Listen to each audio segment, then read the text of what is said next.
और पूरे सरकारी शिक्षा और सरकारी नौकरी को अंबानी और अडानी के हाथों वो लोग बेच रहे हैं जो इस देश को हिंदू राष्ट्र बनाना चाह रहे हैं। इसका मतलब इस देश का हिंदू राष्ट्र अगर बना तो आपके बच्चे या तो शंभूक बनेंगे या एकलव्य बनेंगे। अगर आपके बच्चों को बचाना है तो इनका विरोध करना होगा। और यही निवेदन करके जा रहा हूं कि शिक्षा, बाबा साहब और हमारे बहुजन नायक कहते थे, शिक्षा वह शेरनी का दूध है जिसे जो पिएगा वो दहाड़ेगा। भूखे रहना, प्यासे रहना, लेकिन अपने बच्चों को शिक्षा जरूर दीजिएगा। बिना शिक्षा के आपके बच्चे अपना इतिहास नहीं जानेंगे और वो लोग नहीं जानेंगे कि कैसे हमारा नारा लगता था। बाबा साहब से लेकर के मान्यवर कांशीराम तक हमारे नारे क्या थे? 100 में 90 शोषित हैं, शोषितों ने ललकारा है। धन, धरती और राजपाट में 90 भाग हमारा है। 10 का शोषण 90 पर नहीं चलेगा, नहीं चलेगा। जो जमीन को जोते बोए वो जमीन का मालिक होए। राष्ट्रपति हो या चपरासी की संतान, सबको शिक्षा एक समान। सबको शिक्षा, सबको काम, वरना होगी नींद हराम। ब्राह्मणवाद की क्या पहचान? गिटपिट बोले करे न काम। मानववाद की क्या पहचान? ब्राह्मण भंगी एक समान। जिसमें समता की चाह नहीं वह बढ़िया इंसान नहीं। समता बिना समाज नहीं, बिन समाज जनराज नहीं। और राष्ट्रपति या तो चपरासी की संतान, सबको शिक्षा सबको काम। और सबको शिक्षा दे न सके जो, वह सरकार निकम्मी है। जो सरकार निकम्मी है वो सरकार बदलनी है। बहुजन जागरूकता मंच, जागरूक मंच के सभी आयोजकों का और इस आयोजन में आए हुए आप सभी सम्मानित लोगों को मेरा क्रांतिकारी अभिवादन। आप सभी का आभार कि आपने तमाम वरिष्ठ लोगों के बीच में मुझे मुख्य अतिथि बनाकर सम्मानित किया। यह मेरे लिए बड़ी बात है। और जब भी इस तरह का कोई सम्मान मैं अपने लिए पाता हूँ, महसूस करता हूँ, तो मुझे बार बार याद आता है कि यह सम्मान किस बात का मिल रहा है। प्रोफेसर होने को तो अकेले दिल्ली विश्वविद्यालय में 10,000 प्रोफेसर हैं। आबादी इस देश की 1.25 अरब से ज़्यादा है।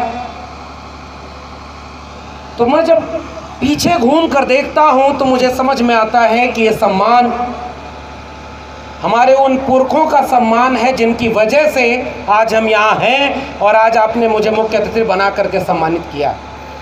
ये सारा सम्मान मैं उन सभी को समर्पित करता हूँ। लेकिन मुख्य अतिथि बनाए जाने का एक दूसरा पक्ष ये भी होता है कि जब आप बोलने खड़े हों तो दूसरी तरफ खाने का इंतज़ार होता है। तो वक्त बहुत कम है और बहुत सारी बातें हो चुकी हैं। बहुत थोड़ी सी 1-2 बातें बस मैं साझा करूंगा। पहले तो फिर से बधाई आप सभी को कि दिल्ली एनसीआर में बहुजन तबके के बीच एक वैचारिक कार्यक्रम, एक टीम बना करके आप लोग कर रहे हैं। और वह कार्यक्रम जिसमें बाबा साहब ने जिन तबकों के लिए लड़ाइयाँ लड़ी, मान्यवर कांशीराम ने लड़ी, तमाम बहुजन नायकों ने लड़ी। मुझे आज आपके कार्यक्रम में आकर के कुछ ऐसा महसूस हो रहा था कि आप उस दिशा में कुछ काम कर रहे हैं। ये एक बड़ी बात है। मसलन आपने शिक्षा में जो बच्चे अच्छा नंबर पाए हैं आपने उन्हें सम्मानित किया। आपने निबंध प्रतियोगिता आयोजित की, तमाम तरह की प्रतियोगिताएं आयोजित की। पुरुषों के साथ साथ महिलाएं भी उसमें शामिल रहीं।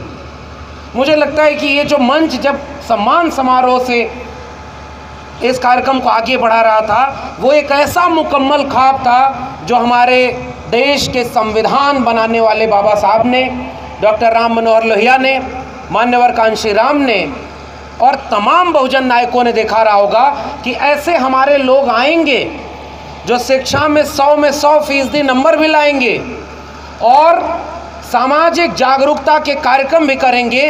आज वसुंधरा की जगह पर चाहे बाबा साहब की ये आदमकद मूर्ति हो या इस तरह का वैचारिक कार्यक्रम आप उस दिशा में एक काम कर रहे हैं? क्योंकि मैं एक बात अक्सर कहता हूं कि हमारे पुरखों ने लड़ाई किस बात की लड़ी थी, और दूसरी बात कि नई पीढ़ी को हम यही बताने में नाकाम हो गए कि लड़ाई किस बात की लड़ी गई थी। जो दिल्ली में रह रहा है, थोड़ा भी सक्षम है, दलित हो, आदिवासी हो, पिछड़ा हो, अगर वो थोड़ा भी सक्षम है तो जाति के नाम पर उसके साथ भेदभाव करना मुश्किल है।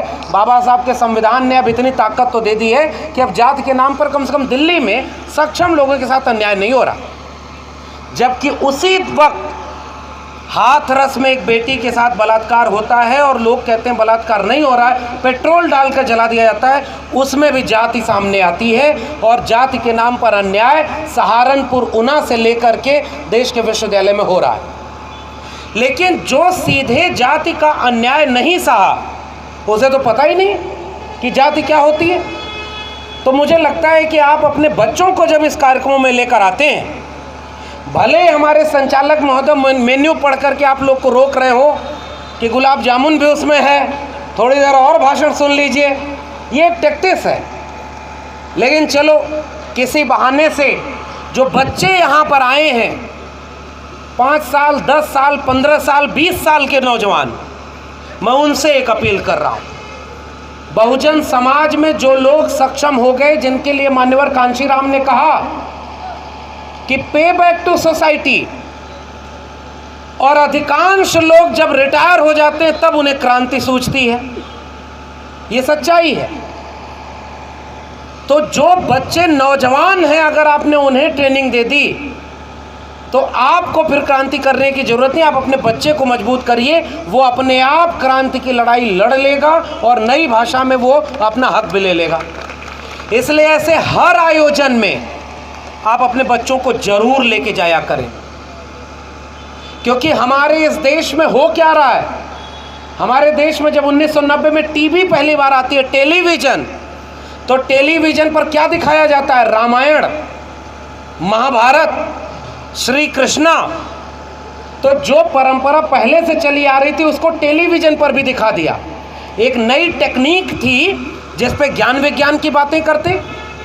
लेकिन हमारा तो वो देश है जो कहता है कि महाभारत काल में इंटरनेट था, गणेश जी पहली प्लास्टिक सर्जरी है, एक छोटा सा बच्चा जब पेड़ के पीछे देखता है सूरज तो उसको निगल जाता है, दुर्गा के 8 हाथ हैं, सारी कथाएं तो यहाँ पर लिखी गई। हमारे पुरखों ने कहा कि इस धर्म के नाम पर हमको डराया गया और कमज़ोर बनाया गया।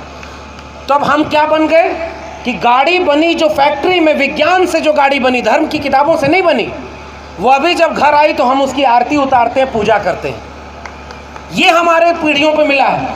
तो उस बच्चों को जो आपको पता ही नहीं चला, वो टीवी पर रामायण जब देख रहा था उसे पता ही नहीं कि भीमराव अंबेडकर कौन थे, तो जब रामायण देखा हुआ बच्चा राम मंदिर आंदोलन होगा तो आंदोलन में जाएगा कि नहीं जाएगा, ये सवाल आपके लिए। जब बचपन से वो रामायण देखा है तो राम मंदिर आंदोलन में जाएगा, वो हिंदू राष्ट्र बनाने के लिए जाएगा। उसे तो पता ही नहीं कि भारत का संविधान किसने लिखा है, उसे तो पता ही नहीं कि तथागत बुद्ध कौन थे, लेकिन उसे पता है कि ब्रह्मा विष्णु महेश कौन थे। ये विफलता हमारी है। इसलिए मैं अब ज़्यादा वक्त नहीं लेकर के जिस एक बात पर जोर दे रहा हूँ और यही निवेदन करके आपसे जा रहा हूँ कि क्रांति अब अधेड़ और बुजुर्ग लोग नहीं करेंगे।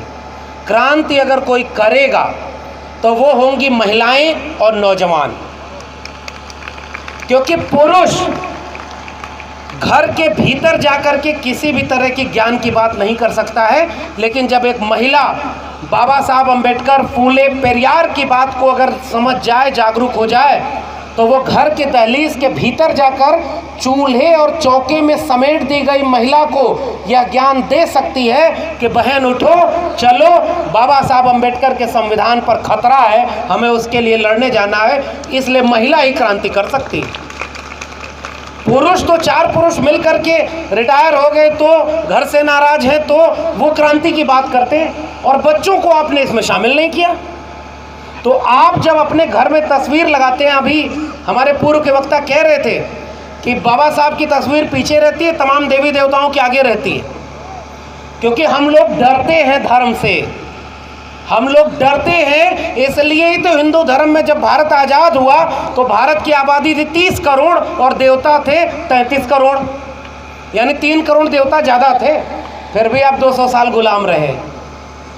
डर के मारे धर्म का धंधा चलता है। बाबा साहब ने, मान्यवर कांशीराम ने, लोहिया, फूले, पेरियार ने आपके भीतर के डर को दूर किया। और इसलिए आप अपने बच्चों को जब आपने बताया ही नहीं कि फूले कौन थे, पेरियार कौन थे, अंबेडकर कौन थे, लोहिया कौन थे, कांशीराम कौन थे, तो अब वो लोग तो वापस आके बताने से रहे। दूसरी तरफ उसी समय आपके बच्चे को व्हाट्सएप पर, फेसबुक पर, टेलीविजन पर रामायण, महाभारत, रामचरितमानस सुनाया जा रहा है और हिंदू राष्ट्र बनाया जा रहा है। तो हम अपने घर में ये बात नहीं कर पाए, इसलिए हम कमज़ोर हो गए। ये बात कहने की ज़रूरत है कि नई पीढ़ी को आप कहिए, वो नहीं समझता है, लेकिन हमें अगर ये जागरूकता रखनी है। भाई हम तो दिल्ली में हैं, एनसीआर में, वसुंधरा जैसी जगह पर आप रह रहे हैं। बाबा साहब के सपने थे कि इस देश में बड़ी बड़ी हवेलियों के आगे भी किसी दलित, पिछड़े, आदिवासी का नाम लिखा रहे कि ये घर उसका है, ये ज़मीन उसकी है, लेकिन वह नहीं हो पाया। गाँव में दलित बस्तियाँ दक्षिण पश्चिम के कोने पर ढकेल दी गई थी। पिछड़े तबके के लोगों को भी सवर्णों ने वो शोषण किया, लेकिन हमारे पिछड़े तबके के लोगों को तो लगता है कि बाबा साहब तो उनके हैं नहीं। मैं ये बात दमदारी से कह के जा रहा हूँ कि ओबीसी समाज जिस दिन दलित समाज और आदिवासी समाज के साथ खड़ा होकर के डॉक्टर अंबेडकर के संविधान और मंडल कमीशन की रिपोर्ट के साथ दोनों हाथ उठाकर खड़ा हो जाए, उस दिन इस देश को बिरसा, फूले, अंबेडकर, पेरियार का देश बनने से कोई रोक नहीं सकता। तो ओबीसी समाज को समझाएगा कौन? ओबीसी समाज के बीच से कोई आएगा तो वो समझाएगा। दलित समाज में जो भटकाव आ गया उसको कौन समझाएगा? अपने लोगों को समझाना है। भाई मैं तो यहाँ आने वाला था, कल मैंने आयोजकों को बताया भी कि मेरे पास एक फ़ोन आता है कि भाई साहब वहाँ मत जाइए, वो लोग तो ख़राब लोग हैं, वो गलत संस्था है, ओरिजिनल वाले हम हैं, मत जाइए उसमें। मैंने उनसे भी ये निवेदन किया। सम्मान तो यहाँ इतने लोगों का, सैकड़ों लोगों का सम्मान हुआ है ना इस मंच पर आकर के। मैंने कहा कि आप किस बात के भूखे हैं? बाबा साहब और फूले, अंबेडकर, पेरियार चाहते थे कि मेरा समाज एकजुट हो जाए, और हम छोटी छोटी बात पर कहते हैं कि फला से ज़्यादा सही हम हैं, इसलिए हम अलग जाएंगे, अलग जाएगा। बाम सेफ न, मान्यवर कांशीराम ने पहला संगठन बनाया था, बाम सेफ, DS4, ये सारे संगठन बनाए थे। आज कई बाम सेफ चल रहे हैं। राष्ट्रीय स्वयंसेवक संघ जो इस देश को कहता है कि हिंदू राष्ट्र बनाएगा, 95 साल से उसमें कोई विघटन नहीं हुआ, कोई टूट नहीं हुई।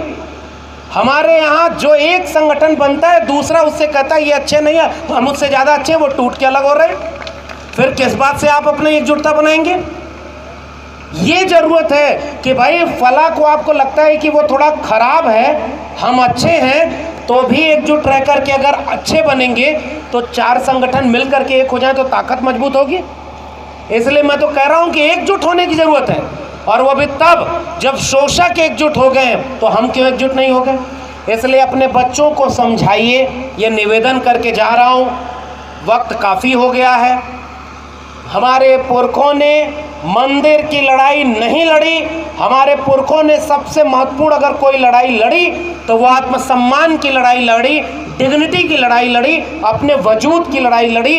ज्योतिबा फूले, सावित्रीबाई फूले को घर से निकाल दिया उनके पिता ने, केवल इसलिए कि वो महिलाओं और दलित बच्चों को पढ़ाने के लिए स्कूल खोल रहे थे, इसके लिए उनको निकाल दिया। आप अपने बच्चों से जाकर पूछिएगा कि क्या तुम जानते हो ज्योतिबा फूले, सावित्रीबाई फूले कौन थे? यही काम करने की ज़रूरत है। मैं सामाजिक न्याय की पाठशाला के नाम से अपने YouTube चैनल पर क्या कोशिश कर रहा हूँ, जिसकी वजह से आपने मुझे बुलाया?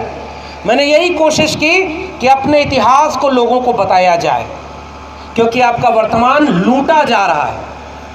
आपको कहा जा रहा है कि गर्व से कहो तुम हिंदू हो, और उसी के नीचे दलित, पिछड़े, आदिवासियों का शोषण इस देश में किया जा रहा है। जितने दलित, पिछड़े, आदिवासी अगर हिंदू थे तो ओबीसी समाज के 2020 तक प्रोफेसर देश के केंद्रीय विश्वविद्यालय में 0 क्यों थे? सुप्रीम कोर्ट के जज दलित, पिछड़े, आदिवासी क्यों नहीं है? इस देश में ज़मीनें सबसे ज़्यादा दलित पिछड़े आदिवासियों के पास क्यों नहीं है? इस देश में स्कूल में शिक्षा पाने के लिए दलित पिछड़े आदिवासी क्यों नहीं है? जब हिंदू थे तो हमारा हक किसने छीना, ये सवाल पूछने की जरूरत है। हमारा हक उसने छीना जिसने झूठ बोला था कि हम हिंदू हैं।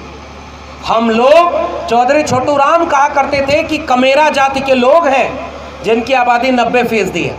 बाबू जगदेव प्रसाद कुशवाहा और रामस्वरूप वर्मा कहते थे कि हम श्रमजीवी लोग हैं, हमारा शोषण परजीवी कर रहा है जो मेहनत से श्रम से काम नहीं करता। इस देश का दलित पिछड़ा आदिवासी ने इस देश को बनाया है और थोड़े से लुटेरे कमजीवी लोगों ने उसको लूट लिया। अब ये बात अगर अपने बच्चों को समझाएंगे तो वो नहीं समझेंगे। करने का काम क्या है? उनसे केवल ये पूछने की ज़रूरत है कि इस देश को संविधान के आधार पर चलना चाहिए कि नहीं चलना चाहिए। इस देश में सबको शिक्षा मिलनी चाहिए कि नहीं मिलनी चाहिए? ये आप बताइए। क्या इस देश में सरकारी स्कूल होने चाहिए, वो भी ऐसे स्कूल जिससे डीएम, एसपी और कलेक्टर निकले? होने चाहिए कि नहीं होने चाहिए? अगर प्राइवेट स्कूल रहेगा तो जिसकी जेब में पैसा वही जाएगा शिक्षा पाने। तो शिक्षा की लड़ाई हमारे पुरखों ने लड़ी। मैं दिल्ली विश्वविद्यालय में पढ़ाता हूँ और मैं ये बात कह के जा रहा हूँ कि शिक्षा आपके बच्चों के हाथ से छीन ली गई, रोजगार आपके बच्चों के हाथ से छीन लिया गया। और पूरे देश में आरक्षण कहाँ लागू है? सरकारी शिक्षा और सरकारी नौकरियों में ही ना। और पूरे सरकारी शिक्षा और सरकारी नौकरी को अंबानी और अडानी के हाथों वो लोग बेच रहे हैं जो इस देश को हिंदू राष्ट्र बनाना चाह रहे हैं। इसका मतलब इस देश का हिंदू राष्ट्र अगर बना तो आपके बच्चे या तो शंभूक बनेंगे या एकलव्य बनेंगे। अगर आपके बच्चों को बचाना है तो इनका विरोध करना होगा। और यही निवेदन करके जा रहा हूं कि शिक्षा, बाबा साहब और हमारे बहुजन नायक कहते थे, शिक्षा वह शेरनी का दूध है जिसे जो पिएगा वो दहाड़ेगा। भूखे रहना, प्यासे रहना, लेकिन अपने बच्चों को शिक्षा जरूर दीजिएगा। बिना शिक्षा के आपके बच्चे अपना इतिहास नहीं जानेंगे और वो लोग नहीं जानेंगे कि कैसे हमारा नारा लगता था। बाबा साहब से लेकर के मान्यवर कांशीराम तक हमारे नारे क्या थे? 100 में 90 शोषित हैं, शोषितों ने ललकारा है। धन, धरती और राजपाट में 90 भाग हमारा है। 10 का शोषण 90 पर नहीं चलेगा, नहीं चलेगा। जो जमीन को जोते बोए वो जमीन का मालिक होए। राष्ट्रपति हो या चपरासी की संतान, सबको शिक्षा एक समान। सबको शिक्षा, सबको काम, वरना होगी नींद हराम। ब्राह्मणवाद की क्या पहचान? गिटपिट बोले करे न काम। मानववाद की क्या पहचान? ब्राह्मण भंगी एक समान। जिसमें समता की चाह नहीं वह बढ़िया इंसान नहीं। समता बिना समाज नहीं, बिन समाज जनराज नहीं। और राष्ट्रपति या तो चपरासी की संतान, सबको शिक्षा सबको काम। और सबको शिक्षा दे न सके जो, वह सरकार निकम्मी है। जो सरकार निकम्मी है वो सरकार बदलनी है। ये हमारे नारे थे। इन बच्चों को समझाइए, शिक्षा और रोजगार आपकी लड़ाई है। इस देश को आपके पुरखों ने बनाया, कुछ लोग इसे बर्बाद कर रहे हैं, उन्हें बर्बाद मत करने दीजिए। पढ़ाइए, महिलाओं को अपने कार्यक्रम में लेके आइए, अतीत जानिए। जानिए कि मान्यवर कांशीराम ने क्या कहा था कि जाओ अपने घर की दीवारों पर लिख दो कि तुम इस देश के शासक हो। लेकिन आज हम लोग इस देश के गुलाम बन गए। अगर 5 साल 10 साल एकजुट होकर के हमने एजुकेशन पर काम किया, हमने ऐसे ही वसुंधरा बहुजन सोसाइटी जागरूक मंच बनाया, तो आने वाला दिन हमारा होगा। और हम भी फख्र से कहेंगे कि जब बहुजनों का हक मारा जा रहा था तो वसुंधरा में एक बहुजन जागरूक मंच था जिस पर खड़े होकर के चिंता की जा रही थी कि इस देश को बचाना है। हम उसमें शामिल थे। आपने मुझे आमंत्रित किया, बहुत बहुत धन्यवाद। सब्सक्राइब करें आपके अपने चैनल समता आवाज़ टीवी को, बेल आइकन दबाना ना भूलें सबसे पहले हमारी वीडियो देखने के लिए।